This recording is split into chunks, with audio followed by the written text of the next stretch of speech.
Bueno, en este capítulo vamos a abordar una cuestión que es muy importante para el patrimonio, en todos los aspectos, ¿no? La restauración de obras de arte, en plan genérico, ¿no? Bueno, en plan genérico. Los criterios, desde luego, son genéricos.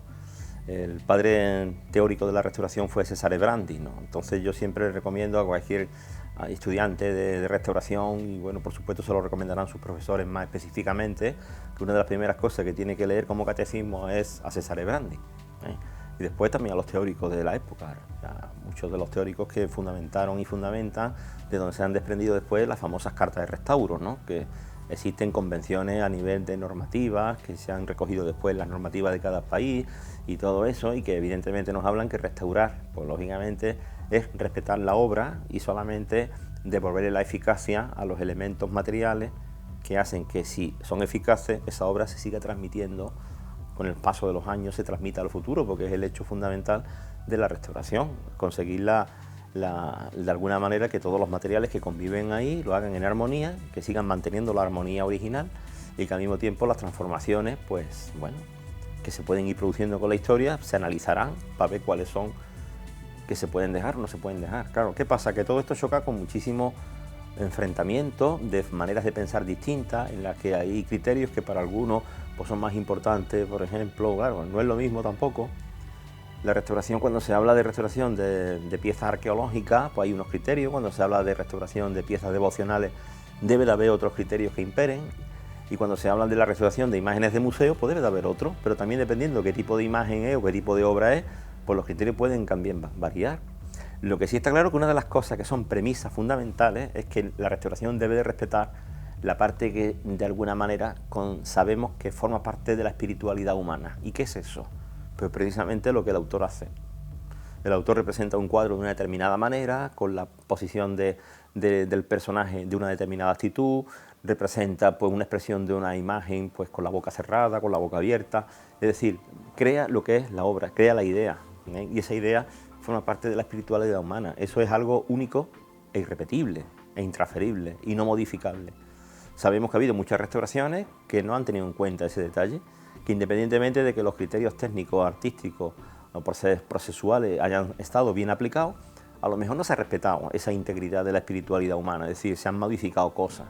Si la imagen pues miraba hacia arriba, pues ahora de pronto se nos encapricha que tiene que mirar hacia abajo. Si la imagen era una imagen de vestir, pues ahora la vamos a mutilar porque la queremos vestir con telas de verdad. O sea, si era de talla completa, ¿no? O sea que estas cosas sabemos que han pasado, o cambiar las policromías de una escultura, o pintar un cuadro encima de otro, bueno, o variar incluso fondos. ¿Y por qué? Porque ahora me gusta más de esa manera, ¿no? O sea, sabemos que eso está clarísimo, que tienen que ser generales, esos criterios, da igual lo que sea.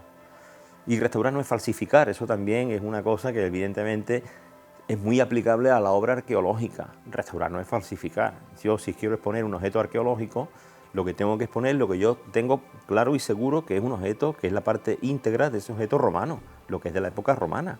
Si esa cerámica es una cerámica sigillata del siglo III o el siglo II antes de Cristo, pues tiene que ser lo que yo creo que es eso, hay que ponerlo así.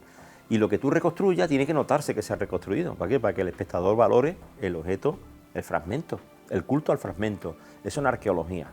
No es igual cuando si ese criterio se quiere aplicar a una imagen devocional, porque entonces el culto al fragmento, pues, ¿qué pasaría? Porque si nosotros hemos perdido de una imagen la mano, o los dedos, o parte de la policromía, bueno, pues como es el culto al fragmento, dejamos lo que nos ha perdido y el resto se queda sin. Bueno, pues entonces ahí la teoría de la restauración te plantea que eso se puede hacer, se puede reconstruir, siempre dentro del límite de lo posible, y que se puede hacer diferenciándolo de alguna manera, es decir, que se note lo que tú has añadido, de lo que no has añadido.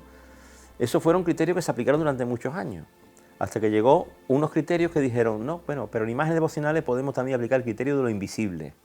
¿Y cuál es el criterio de lo invisible? Pues sencillamente hacer que lo que yo haga pues no se note, y que si lo puedo de alguna manera testimonial, lo haga con un elemento de luz de espectro invisible, es decir, lo ilumino con luz ultravioleta y automáticamente estoy viendo todo lo que se ha reintegrado y todo lo que no. Por lo tanto, una imagen siempre se puede valorar en ella, en el paso de los siglos. Si ha habido varias restauraciones, ¿dónde están esas restauraciones? Aparte de que hoy día se debe dejar una documentación escrita, cosa que en la antigüedad no existía.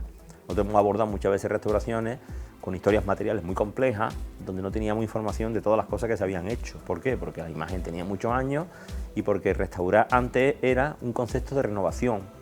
Nosotros hemos encontrado documentos en imágenes que se habían restaurado a lo mejor en el siglo XVIII o a finales del XVII, en el que ponía la imagen fue renovada, se renovó, se le cambiaron los ojos porque estaban sucios e incapaces de servir. Fijaros qué detalle, sucios e incapaces de servir, ¿no se pueden limpiar? No, se cambiaron directamente. Y el cuerpo se le puso de pie porque estaba de rodillas y además estaba fuera de proporción, entonces yo corrijo la proporción de ese cuerpo, lo hago más proporcionado. Bueno, eso antes se hacía y eso antes no era ningún tipo de problema, ¿no? Eso hoy día yo creo que está salvado totalmente. Y que lógicamente los criterios de restauración no deben de alguna manera alterar lo que son los principios técnicos. Es decir, los principios técnicos son los más importantes. Yo a los criterios no le doy tanto valor.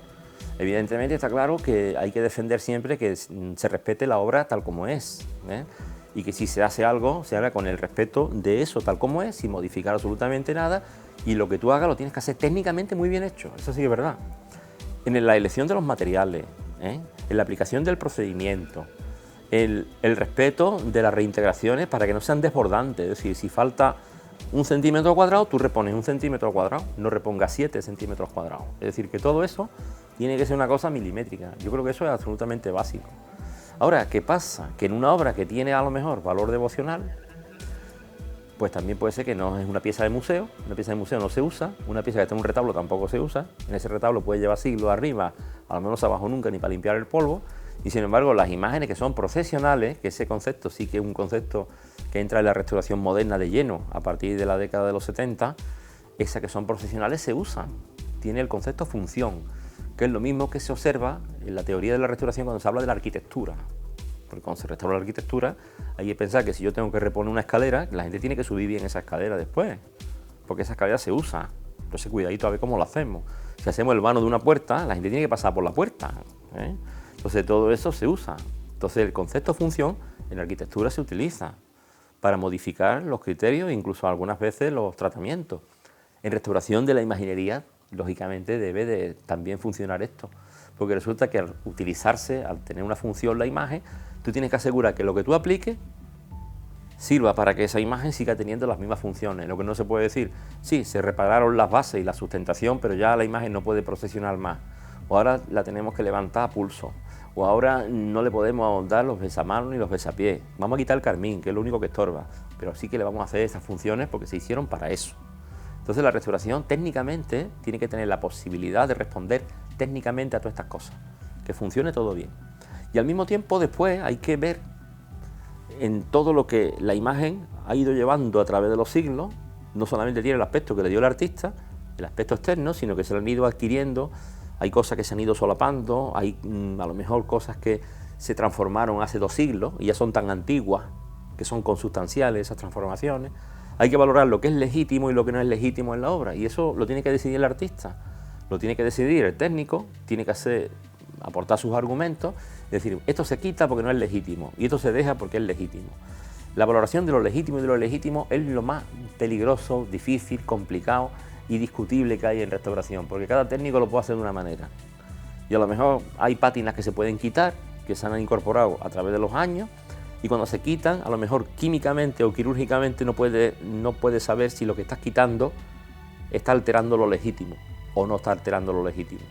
Porque lo legítimo es lo que hace el artista. Lo legítimo es todo. Lo que hace el artista, incluso la pátina que puede ser que le dé. Que algunas veces se han negado que existan pátinas, pero las pátinas forman parte de las veladuras. Y algunas imágenes cuando se han limpiado y cuadros han perdido veladuras originales. ¿Por qué la han perdido? Porque los procedimientos que se utilizan no tienen la capacidad quirúrgica de separar las cosas que se han ido añadiendo, incluso barnices y todo eso, de las capas de veladuras originales. Hay un ejemplo que yo siempre pongo. ¿Por qué no se ha restaurado la Gioconda de Leonardo? ¿Por qué no se le han quitado los barnices falsos que tiene, esa oscuridad que tiene el cuadro, que cuando la hemos comparado después con la Gioconda del Prado, del Museo del Prado, hemos visto que las diferencias son básicas, son ostensibles. La luminosidad que tiene la Gioconda del Prado, que es de un discípulo de Leonardo, que se piensa que incluso puede estar la mano de Leonardo ahí también, no tiene nada que ver con la luz que tiene, la poca luz que tiene la Gioconda del Louvre.